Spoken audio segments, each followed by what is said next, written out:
موجودہ حکومت جس سے یہ مطالبات ہم کرتے آ رہے تھے کہ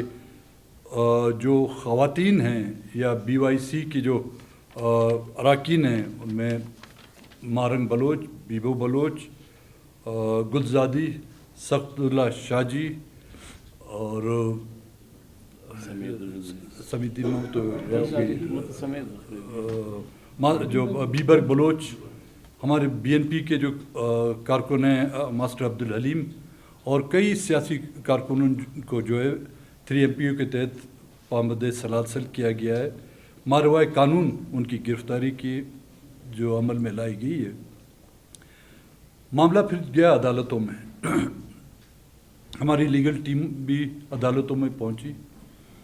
اور آپ نے خود دیکھا ہوگا، آپ کی جو میڈیا کی جو ٹیم ہے انہوں نے بھی اس فیصلوں کا جائزہ لیا ہوگا۔ مارنگ کی پٹیشنر جو تھی اس کیس میں، اس کی بہن تھی نادیہ بلوچ، جس نے 22 مارچ کو یا 24 مارچ کو انہوں نے پٹیشن داخل کی اور ایک ہی پیشی اس کی ہوتی ہے، ہیئرنگ ہوتی ہے 10 اپریل کو۔ اس میں جو بینچ ہے نمبر 1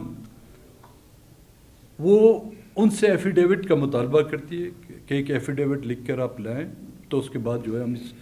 کارروائی کو آگے لائیں گے۔ باوجود اس کے کہ انہوں نے، ان کے وکلاؤں نے ان سے جا کے وہ ایفیڈیوٹ بھی سائن کرایا اور وہ فیصلہ جو محفوظ تھا غیر محفوظوں کے ہاتھوں جب چلا گیا، 4 دن کے بعد جب اس کی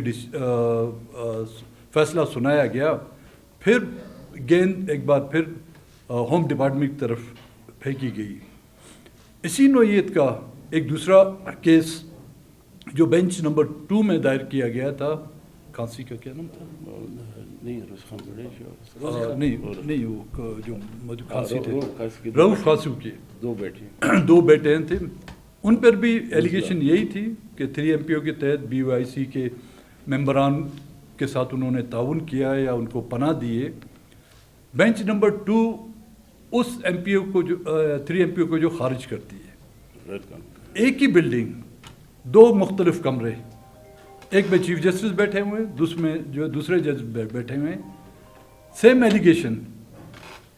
ایک ہی نوعیت کا کیس، لیکن ایک میں جو ہے ریلیف ملتا ہے، دوسرے میں ریلیف نہیں ملتا۔ تو یہ اس عدالتی نظام پر جو ایک سیاہ دھبا ہے، اور اس کے باوجود جو دوسرے ہمارے کارکنان تھے جن کو 71 کے قریب تھے، جن کو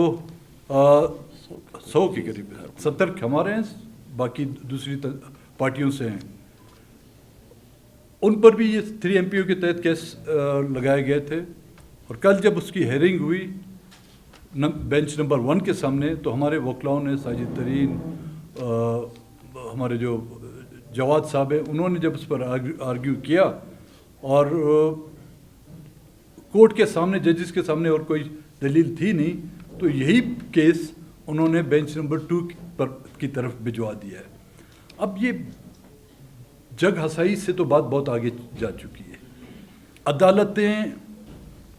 میں جب انصاف مہیا نہیں ہوگا، عدالتیں بھی نالے کی اس طرف دیکھتی رہیں گی، تو لوگوں کے پاس اور کوئی چارہ ہے ہی نہیں کہ وہ مزاحمت کی سیاست کریں۔ جب انصاف کے تمام تقاضے بند کیے جاتے ہیں، جب انصاف کے تمام دروازے